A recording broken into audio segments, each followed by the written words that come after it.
Examination 2026 के लिए जो एनुअल एग्ज़ाम है हिंदी का ओरिजिनल क्वेश्चन पेपर का आंसर की देखेंगे। ठीक है, इसमें केवल सब्जेक्टिव का आंसर की हम लोग देखने वाले हैं। तो चलिए वीडियो को शुरू करते हैं। यदि आप चैनल पर पहली बार हैं तो चैनल को सब्सक्राइब जरूर कीजिए और अपने दोस्तों को भी शेयर ज़रूर कीजिए। देखिए, परीक्षार्थियों के लिए जो निर्देश दिए होते हैं, इनमें 2 नंबर जो निर्देश दिया हुआ है, ये बहुत ही बढ़िया निर्देश होता है। परीक्षार्थियों को इन निर्देश को समझ के जाना होगा। ठीक है, तभी आप बेहतर परीक्षा में लिख पाएंगे। देखिए, इसमें दिया हुआ है कि परीक्षार्थी यथासंभव अपने शब्दों में उत्तर दें।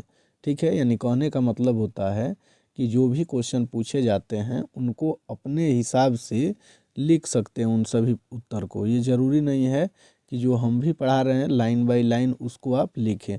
उसको अगर समझ लेते हैं तो अपने से तोड़ करके किसी भी प्रकार से उसका आंसर आप लिख सकते हैं। ठीक है, और 2 नंबर में वही बताया गया है कि परीक्षार्थी यथासंभव अपने शब्दों में उत्तर दें। ठीक है, और 15 मिनट एक्स्ट्रा टाइम आपको अतिरिक्त समय मिलेगा क्वेश्चन पेपर को पढ़ने के लिए। और जो खंड ए मिलेगा उसमें 100 वस्तुनिष्ठ प्रश्न मिलेंगे। कितने? 100 वस्तुनिष्ठ प्रश्न मिलेंगे, जिनमें से चुन करके 85 प्रश्नों को आपको बनाने होंगे। तो चलिए क्वेश्चन को देखते हैं। देखिए, सबसे पहले हम लोग देखेंगे, यहाँ आप देख रहे हैं सेट सी का था तो सेट सी ही है और ये रियल पेपर है। तो खंड ब में दिया हुआ है विषयनिष्ठ प्रश्न। इसमें क्वेश्चन नंबर 1 में देखने के लिए आपको मिलेगा कि निम्नलिखित में से किसी एक विषय पर निबंध लिखें। ठीक है, तो ये जितना दिया हुआ है इसमें किसी एक पर आपको क्या करना है, निबंध लिखना है। तो 1 नंबर में दिया हुआ है पर्यावरण, और इस वीडियो में हम पर्यावरण पर आपको निबंध बताएंगे। ठीक है, दूसरा नंबर क्वेश्चन में दिया हुआ है आत्मनिर्भर भारत, और तीसरा में है स्वतंत्रता दिवस, चौथा में है बाढ़, और 5वां नंबर में पूछा हुआ है कि स्वास्थ्य ही धन है। ठीक है, और फिर आगे 6ठा नंबर में दिया हुआ है कि मेरी प्रिय पुस्तक। ठीक है, पहले क्वेश्चन को हम लोग देख लेते हैं, उसके बाद में इन सभी प्रश्नों का उत्तर हम लोग देखेंगे।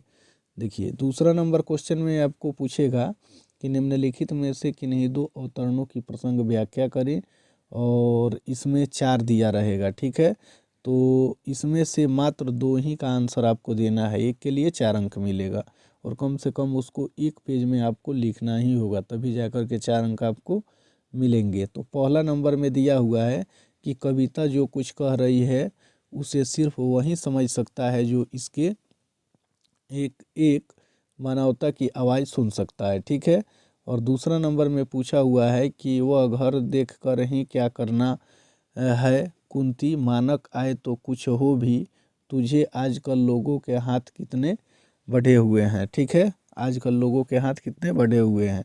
चलिए, फिर तीसरा नंबर क्वेश्चन में पूछा हुआ है कि प्रतिभट कटक कटीले, केते काटी काटी कलिका से कलिकी, कलेऊ देती काल को। ठीक है, अब फिर इसी में 4 नंबर में पूछा हुआ है कि पवन के प्राचीर में रुक, जला जीवन जा रहा झुक, इस झुलसते विश्ववन की। यानी इन चारों में से किसी 2 का ही उत्तर आपको देना है। तो इसमें से क्वेश्चन नंबर 1 और 2 का आंसर इसी वीडियो में आपको देखने के लिए मिल जाएगा। ठीक है, चलिए फिर आगे वाला क्वेश्चन, यहाँ कोड वगैरह देख रहे हैं आप। ठीक है, क्वेश्चन का आगे हम लोग देखेंगे।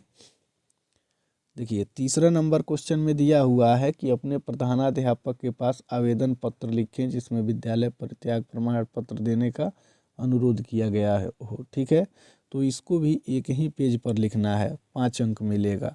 उस पेज पर कुछ नहीं लिखना है, एक पेज पर जो होगा प्रधानाध्यापक के पास आपको आवेदन पत्र लिखना ही पड़ेगा, तभी 5 अंक आपको मिल पाएगा। देखिए, या इसको अगर नहीं लिखते हैं तो अथवा में आपको मिलेगा अपनी बड़ी बहन के पास एक पत्र लिखे जिसमें राखी नहीं भेजने के लिए नाराज़गी प्रकट की गई हो। इन दोनों में से किसी एक को आपको बनाना होगा, तो हम इसमें इसी पर इस वीडियो में दिए हुए हैं।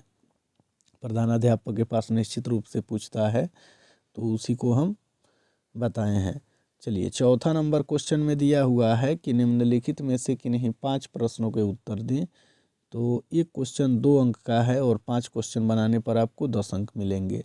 पहला नंबर क्वेश्चन में दिया हुआ है कि मानक और सिपाही एक दूसरे को क्यों मारना चाहते हैं, सिपाही की मार शीर्षक एकांकी के अनुसार लिखें। दूसरा नंबर क्वेश्चन में है कि बातचीत शीर्षक पाठ में दो बूढ़ियों की बातचीत का प्रकरण क्या है।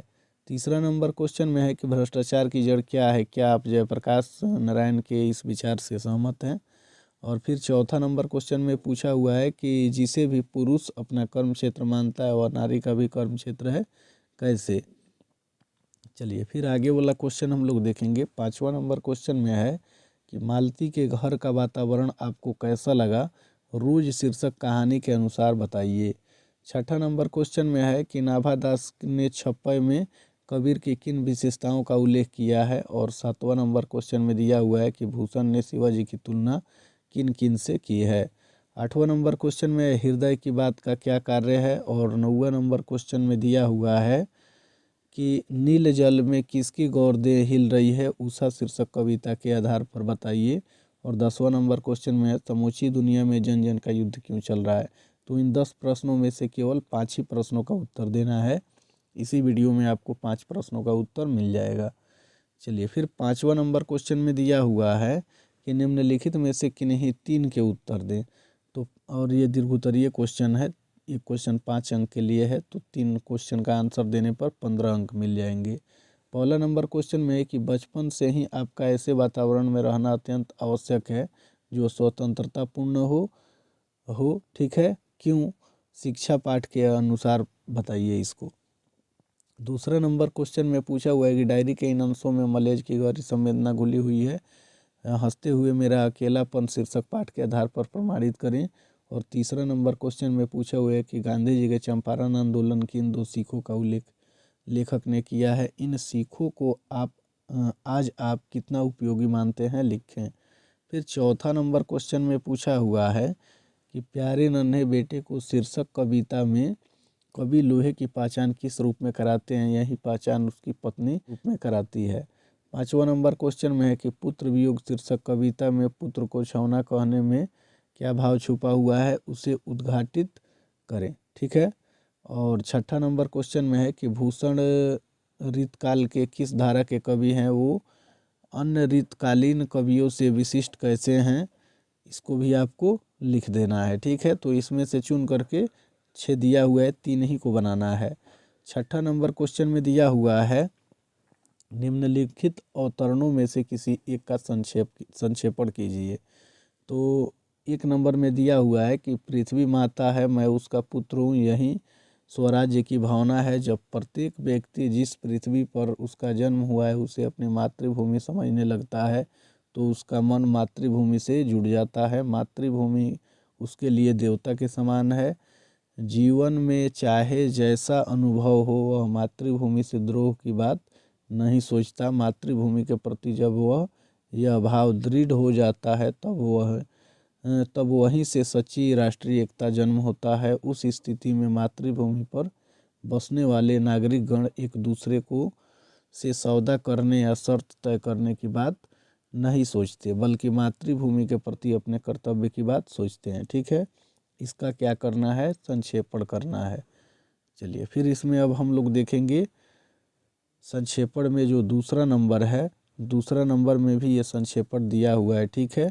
इसको आपको वीडियो को रोक करके और पढ़ लेना है, फिर इसके बाद में आपको इसको संक्षेपण कर देना है। तो चलिए अब हम लोग उत्तर देखेंगे लगातार। देखिए पहला नंबर क्वेश्चन में निबंध जो आया हुआ था 8 अंक में पूछेगा, पर्यावरण पर निबंध दिए हैं, ठीक है। तो हेडिंग तो आपको ऐसे बनाना पड़ेगा निबंध, और इस प्रकार आपको लिखना पड़ेगा पर्यावरण। आप ब्लैक पेन से भी एग्जाम में इसको ऐसे लिख सकते हैं, ठीक है। और उसके बाद में यहाँ आपको लिखना पड़ेगा प्रश्नोत्तर संख्या कितना, 1 दिया हुआ है तो 1 में ही आपको लिख करके और उसके नीचे इसको लिखना पड़ेगा, ठीक है। 1 लाइन छोड़ करके और वहाँ से आप लिखना शुरू कर सकते हैं कि पर्यावरण हमारे चारों ओर की वह प्राकृतिक व्यवस्था है जिसमें वायु, जल, भूमि, वनस्पति, जीव जंतु और मानव सभी सम्मिलित होते हैं। यानी पर्यावरण जो है हमारे चारों ओर की वह प्राकृतिक व्यवस्था है जिसमें वायु, जल, भूमि, वनस्पति, जीव जंतु और मानव सभी सम्मिलित हैं। यह जीवन का आधार है। कौन जीवन का आधार है? पर्यावरण जीवन का क्या है? आधार है। स्वच्छ पर्यावरण के बिना मानव जीवन की कल्पना नहीं की जा सकती है।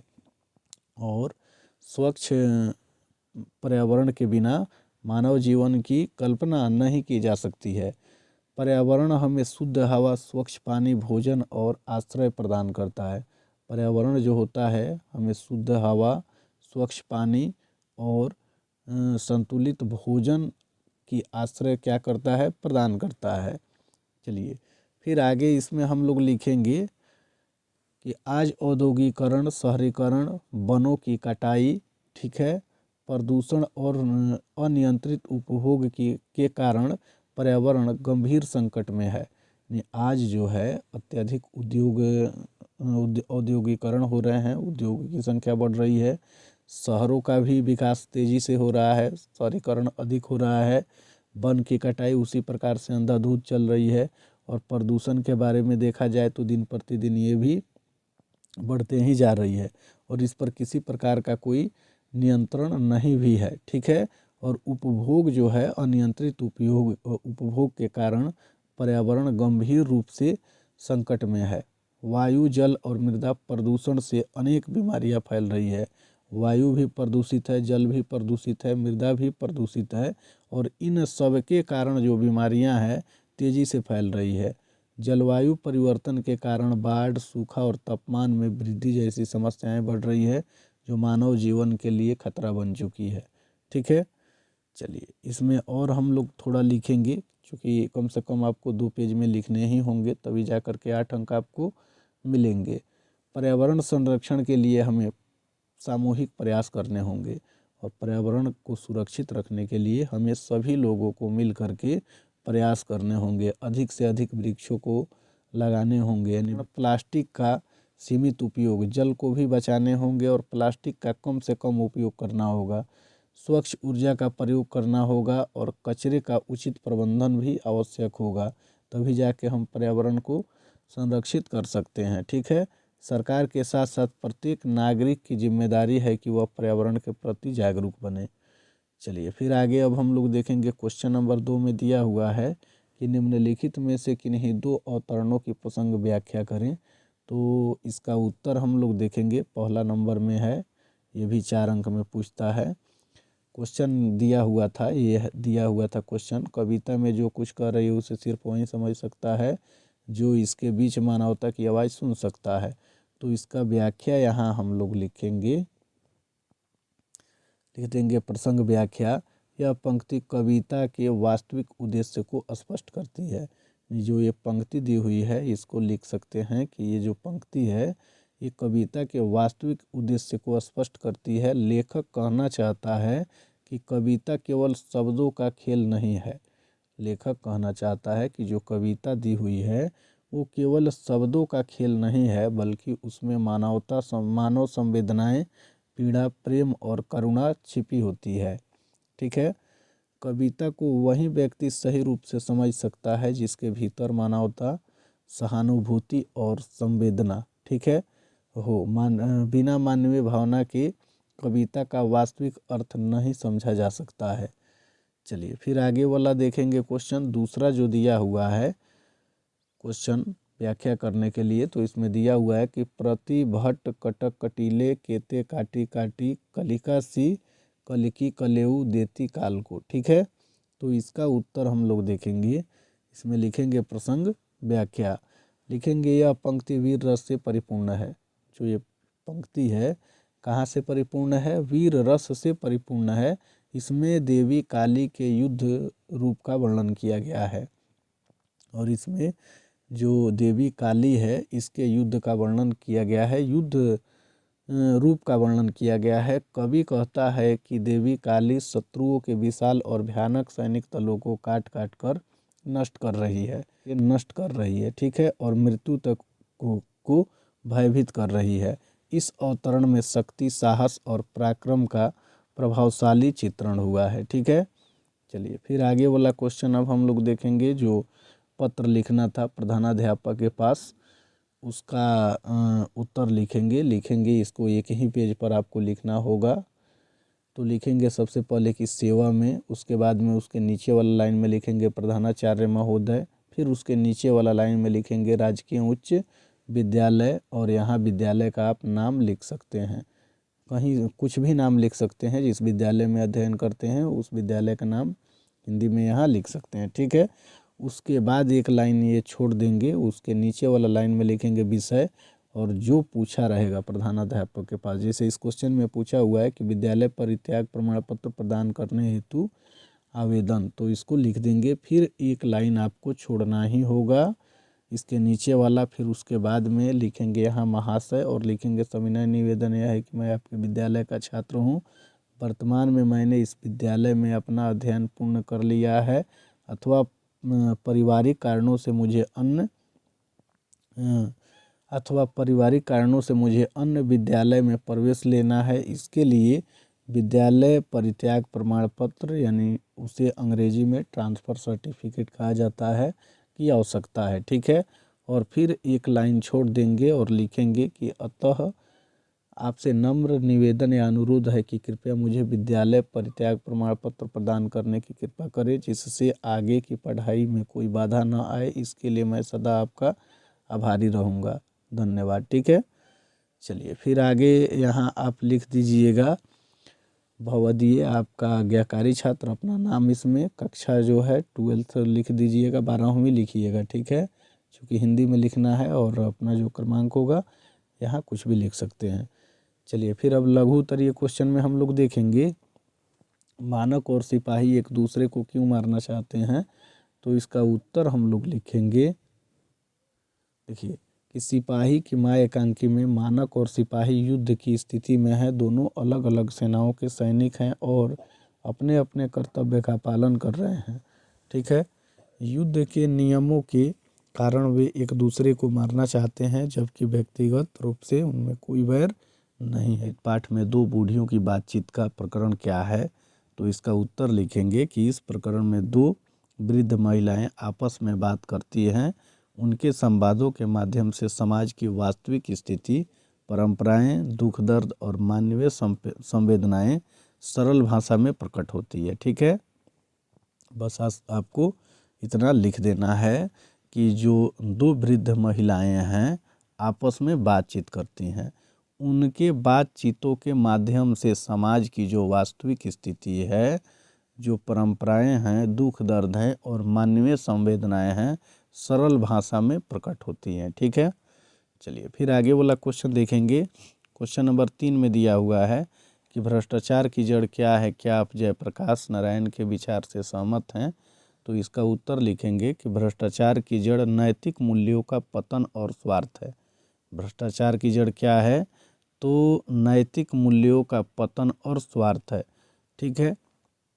चलिए आगे इसमें फिर हम लोग लिखेंगे कि जयप्रकाश नारायण का मत है कि जब तक चरित्र का निर्माण नहीं होगा, भ्रष्टाचार समाप्त नहीं हो सकता। मैं उनके विचार से सहमत हूँ, ठीक है। चलिए फिर आगे वाला क्वेश्चन देखेंगे। चौथा नंबर क्वेश्चन में है कि जिसे भी पुरुष अपना कर्म क्षेत्र मानता है वह नारी का भी कर्म क्षेत्र है, कैसे, तो इसका उत्तर लिखेंगे कि नारी और पुरुष दोनों समान रूप से कार्य करने में सक्षम है। यानी इसका उत्तर लिखते समय लिखना पड़ेगा आपको कि नारी हो या पुरुष, दोनों जो होते हैं समान रूप से कार्य करने में सक्षम होते हैं, ठीक है। शिक्षा, विज्ञान, राजनीति और प्रशासन जैसे क्षेत्रों में नारी ने अपनी योग्यता सिद्ध की है, और शिक्षा के क्षेत्र हो या विज्ञान का क्षेत्र हो या राजनीति का क्षेत्र हो या प्रशासन का कोई भी क्षेत्र हो, इन सभी क्षेत्रों में नारी ने अपना योग्यता सिद्ध की है, ठीक है। इसलिए पुरुष का कर्म क्षेत्र नारी का भी कर्म क्षेत्र है, ठीक है। चलिए फिर आगे वाला क्वेश्चन देखेंगे। 5वां नंबर क्वेश्चन में दिया हुआ है कि मालती के घर का वातावरण आपको कैसा लगा, रोज कहानी के अनुसार इस प्रश्न का उत्तर आपको देना है। तो लिखेंगे कि मालती के घर का वातावरण तनावपूर्ण और दुखपूर्ण है। मालती के घर का वातावरण कैसा है, तो तनावपूर्ण और दुखपूर्ण है, ठीक है। वहाँ गरीबी, संघर्ष और मानसिक दबाव का प्रभाव स्पष्ट दिखाई देता है। कहाँ पर, मालती के घर जो है उसके घर का वातावरण तनाव और दुखपूर्ण है, और मालती के घर गरीबी, संघर्ष और मानसिक दबाव का प्रभाव स्पष्ट दिखाई देता है, जिससे घर में अशांति बनी रहती है। चलिए फिर आगे वाला क्वेश्चन देखेंगे। आगे वाला क्वेश्चन में दिया हुआ है कि निम्नलिखित अवतरणों में से किसी एक का संक्षेपण कीजिए। तो यहाँ हम लोग देखेंगे कि अवतरण का संक्षेपण। तो संक्षेपण में लिखेंगे, पृथ्वी को माता और स्वयं को उसका पुत्र मानने की भावना ही स्वराज्य का आधार है। ठीक है। जब मनुष्य अपनी जन्मभूमि को मातृभूमि समझकर उसे आत्मीय संबंध स्थापित करता है, तब वह उसे देवतुल्य मानता है और उसके प्रति कभी द्रोह नहीं करता। मातृभूमि के प्रति यह दृढ़ भावना नागरिकों में, ठीक है, कर्तव्य बोध जगाती है और यही सच्ची राष्ट्रीय एकता का जन्म होता है। ठीक है, यहीं से होता है। तो इस प्रकार आपने हिंदी के सभी प्रश्नों का उत्तर देखा। अगर वीडियो पसंद आया हो तो वीडियो को लाइक ज़रूर कीजिए और चैनल को सब्सक्राइब करके अपने दोस्तों को भी शेयर